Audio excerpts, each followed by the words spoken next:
depending on how you count, there's upwards of 40 conflicts going on around the world, significant conflicts. Yeah. What does this teach us about war, your approach to it? Well, all I know is that I'm a war baby.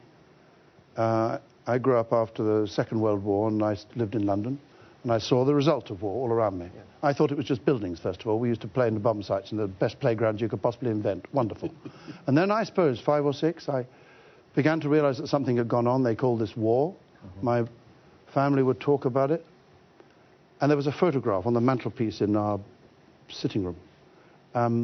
And it was of my Uncle Peter, who had been shot down in the RAF in 1941, I think, aged 21.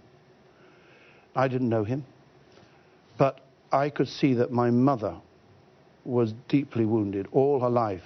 Every time his name was mentioned, it was his birthday, it was Remembrance Day, she simply couldn't cope.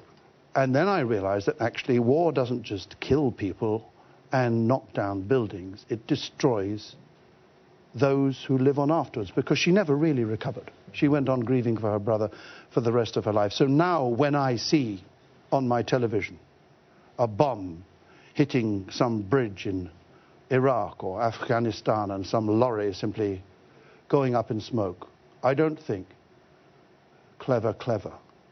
I think that person in that lorry had a mother, had a father, has a son, has a daughter, and they didn't mean to fight this war. Why do we go on doing this stuff? It just makes me so sad that we don't get that this is not the way to solve our problems.